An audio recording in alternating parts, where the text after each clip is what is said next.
Chapter 9, cardiovascular accident or stroke, and we abbreviate that by calling this a CVA. So a cardiovascular accident is another name for a stroke or brain attack.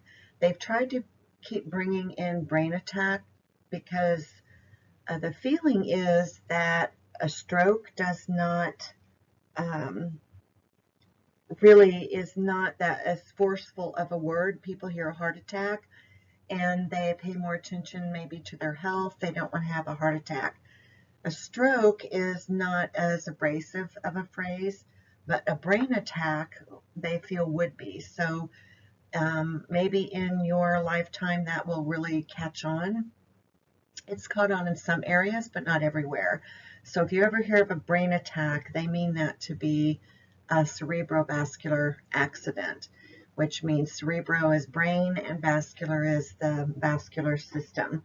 So it's an abnormal condition of the brain characterized by closing. It's by an occlusion. Occlusion means closing, just like the occlusion in your mouth. When you check your occlusion, you put your teeth tight together and close it. And this kind of occlusion is because a blood vessel is occluding. It's closing. There's blockage or hemorrhage. It could be a hemorrhage of a blood. Maybe the blood vessel burst. And so blood is going out into places that it shouldn't be in. And so when that happens, either way, either thing that happens, it's going to result in a lack of blood flowing through and giving oxygen to the tissues beyond the occlusion or hemorrhage. So it definitely leads to cell death, which is ischemia, and it would be kind of a blanched look, whitish look, ischemia. You can tell that there's death to that part of the cell. And there happens to be, at the time of this book printing, they gathered that there was like one every minute in the world. So risk factors for a stroke or a cerebrovascular accident would be your age, which is over 65. African Americans, this group has a higher incidence of high blood pressure or hypertension and diabetes, and often the result of atherosclerosis, which forms clots in a blood vessel. So you also have arteriosclerosis and you have atherosclerosis. So one of the ways I can really tell them apart is the blood vessels are like arteries, are the blood vessels. I know that is arterio, and sclerosis is like the death of something. So if the blood vessels harden and thicken, and the atherosclerosis, there is a blockage. That's of your cholesterol and plaques. And I always kind of think of that, how you spell that is ather. It's like they're there. I always think that they're the plaques and fats and cholesterol are already there, and that would be atherosclerosis. And atherosclerosis actually is a type of arteriosclerosis. So I would know the difference between those, and they can also form clots. I'd know the difference for quizzes, etc. So here's a picture of atherosclerosis and arteriosclerosis. You can see that the blood flow, you can see that this right here is not as thick as it is right here. And so you have a thickening of the artery in arteriosclerosis. It's a thickening of that inner wall, and it can keep thickening and thickening until there's just such a narrow little pathway. It hardens and thickens, and it's not elastic anymore. So therefore, it can sometimes break. It'll just get to the point that it can possibly harden and you could have a breakage. This is a formation of plaques and lipid material, atherosclerosis. The plaques are already in there, and cholesterol, etc. And so this is not a thickening so much of the artery as it is that it's wider in between here than it is here. But you have all of these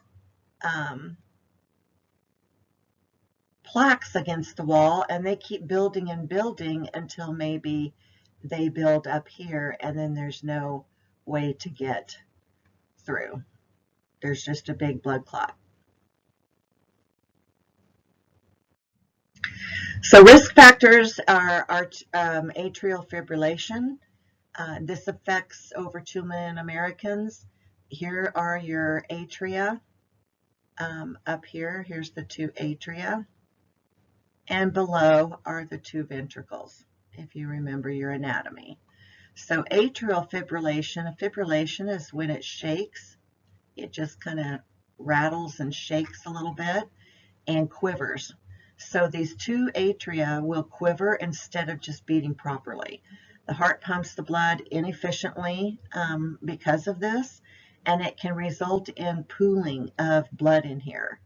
And of course, when the blood pools and pools, then it can form clots.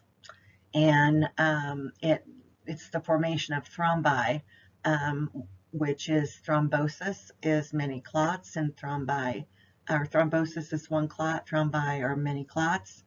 And this is the point of origin where it first started, and that's where it stays. Atrial fibrillation increases the risk of a cerebrovascular accident or a stroke 5 times fold. So risk factors for a stroke are if you've had previous strokes or TIAs. Those are little mini strokes that may last just a very short amount of time, and then everything returns to normal. So oral contraceptives for young women, menopause due to estrogen changes, diabetes can be a risk factor, your age certainly, if you have high blood pressure or a family history of strokes. And so all of those could be risk factors for future cardiovascular accidents. So they have something called carotid bruit. This is what carotid bruit is an abnormal sound in the carotid artery from atherosclerosis, so clogging of the arteries by plaques. And so if it blocks it enough, when the blood is trying to get through, you may hear this like really weird abnormal sound down through the carotid. TIA is an acronym for transient ischemic attacks. So it's termed a mini stroke. These are very brief episodes. It's logical dysfunction and caused by ischemia or blanching to the brain from the blockage. So there could be a little blockage, and then all of a sudden it works itself out. But at the time, it may not destroy a whole lot, but it will destroy little pieces of the brain that are not getting oxygen along the way. It can last for minutes up to an hour with no evidence of it turning into a full-blown stroke. So 10% of all strokes that people have are preceded by these TIAs. And you can have a stroke, can often occur within first 4 days of having a TIA. So here's types of CVA. Number 1 is ischemic, who we talked about, and the second one is hemorrhagic. This ischemic one, you would want to give aspirin to. Aspirin for a stroke, a blood thinner, because it's pooling and the blood clot is going. So there's a thrombosis down here, and then a little piece breaks off, and it travels up through here, and it keeps going until it gets to these tiny, tiny little blood vessels, and then it gets stuck. and so it can't go anymore, and that's an emboli. Emboli are multiple embolisms. It's a piece of the clot that breaks off and travels until it can't anymore. And so it may give a little TIA to this part of the brain. 40% of all strokes are from embolisms. So you can see to where this penumbra, which is the surrounding tissue, can receive blood supply up to 3 hours. So this is why it's super important for a stroke victim to get them to the hospital. If they get to the hospital within 3 hours, they have a really good chance of coming out of the stroke.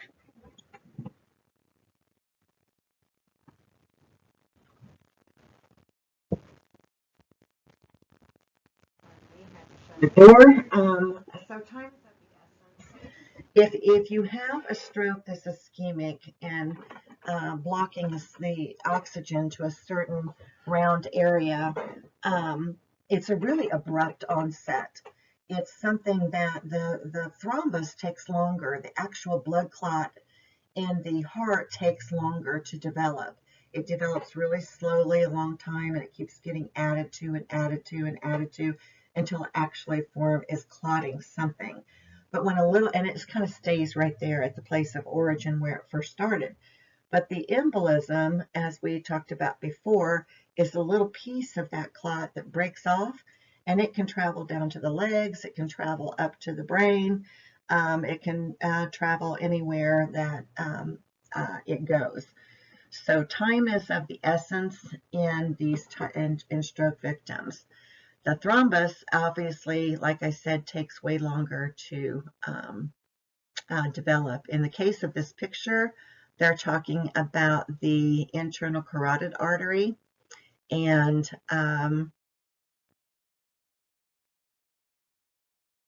is where this particular one went. So the second type is a hemorrhagic. This is where you've heard of aneurysms, and you'll hear that so-and-so had an aneurysm. An aneurysm is a weakening or ballooning of a blood vessel.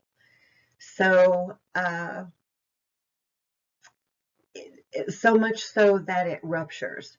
So you would not want to give aspirin to this type. And of course, when someone's having a stroke, you don't know right away if it's from, if it's ischemic or if it's from hemorrhagic, something burst, or whether it's just blood clot formulation. So the hemorrhagic, though you can see in the picture, in the smaller picture here, that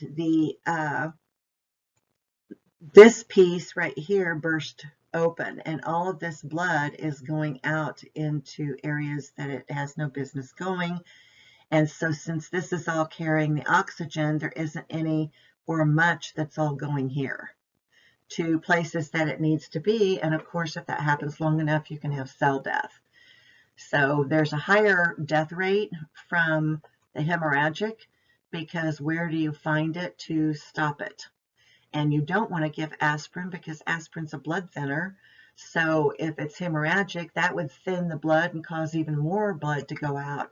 So what we do is we really let the med people and EMS 911, the doctors at the hospital, handle that call. They've got to do some brain scans, etc., and find out where what is causing this. So I do know that aspirin would be worse, would maybe quicken a death if they had a hemorrhagic stroke.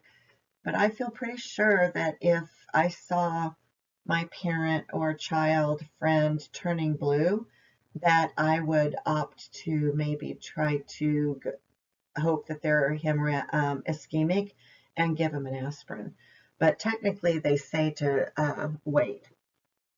So high blood pressure, tumor, substance abuse, anticoagulation medications, and aneurysms. There's like I said, a much higher mortality rate. So you have an altered level of consciousness with any of that when you're losing that kind of blood, or even from a clot where things aren't getting oxygen in your brain. Your patient may be doing constant yawning to going into an absolute coma.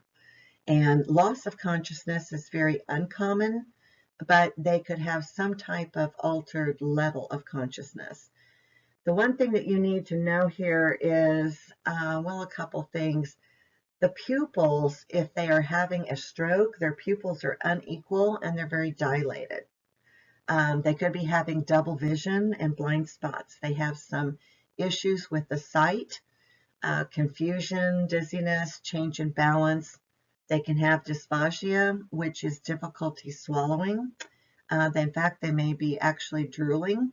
And the classic sign of a stroke is the facial droop on one side only.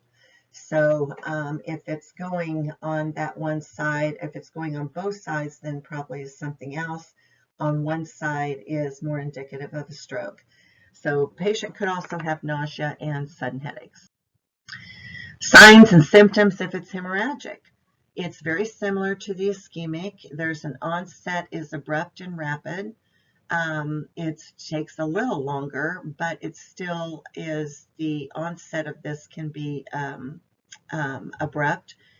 The pupils are also unequaled and dilated. They can have a severe headache, usually in the occipital area, and these are a headache in that area is twice as common in a hemorrhagic stroke. You have an increase in blood pressure because something has burst and you're losing blood, or you've been stabbed and you're losing blood, that would be another type of loss of blood for sure. But with the hemorrhagic, when it has just to do with your blood vessels and not an actual emergency, then that's when all of these take effect.